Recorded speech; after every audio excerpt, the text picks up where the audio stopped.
Hello everyone, we are on day 27 now, and today's dare is love encourages. Eliminate the poison of unrealistic expectations in your home. Think of one area where your spouse has told you you're expecting too much and tell them you're sorry for being so hard on them about it. Yeah, Jiva and I, we had a few discussions today about this, and it wasn't easy because since we've been married for a long time, the last few days, we had to go back a few years and think about some of the things that we did that kind of irritated each other. Yeah, like this one, it's the high expectations. And one of the things that I expected Jeeva in the early years of my marriage is, I didn't know what a pastor's life was like. I thought, especially when the kids were little, he would be home a lot and help me out, and I won't have to do too much and all those kind of things. But I eventually learned, that it's a call from God, and he had things to do. Visit at the hospital, visit people at home, and there were some things to be done at the church, and so he was out a lot, and I had to learn to adjust myself and not have high expectations in that area.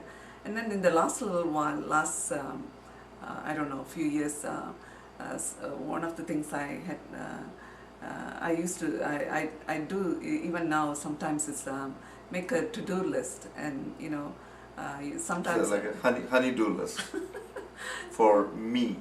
yeah, and then sometimes when I come home, I expect that everything on that list is crossed off, and which means it's all done. But lots of times they were not all done, and sometimes I have a few envelopes to be mailed out, and I see that they move from the table to the kitchen, and then it eventually goes to the car and sits there for a few days. I'm hanging my head in shame in case you don't get it. I'm not, putting him down, but these are some, expectations that at times they are unrealistic, and you begin to realize that he's got still other things to that he has to do for himself, And he likes to procrastinate. So anyways, we have worked things out, and it's not a big deal. You don't make a big deal of it, and you know your husband well, and you get to know them, and just move on. Yeah. Yeah. Same thing with me. I had to go back ways to think about because I think in the beginning stage of a marriage is probably when you have a lot more unrealistic expectations, and especially in our case, like we didn't really know each other, because there was no dating or anything like that involved in us, and so we,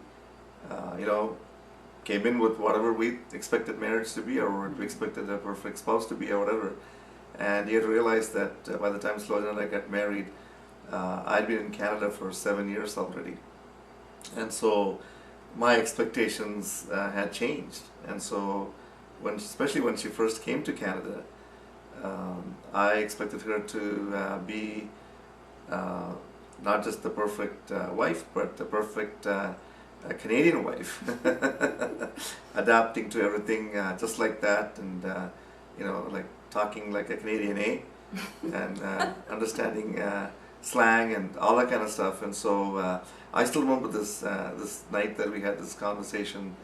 We were visiting some friends in Saskatoon, and we're staying at a hotel actually. And that night after we got home, because I think I did a few, made a few boo-boos during our visit to that made her feel like she wasn't quite measuring up. So finally she just kind of, one of those little episodes.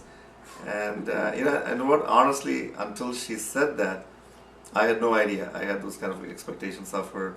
I just kind of was acting on some assumptions, I guess. And so that was a painful way to learn that right off the bat. But then, we straightened things out. I straightened out, and maybe have been more vigilant about that since then.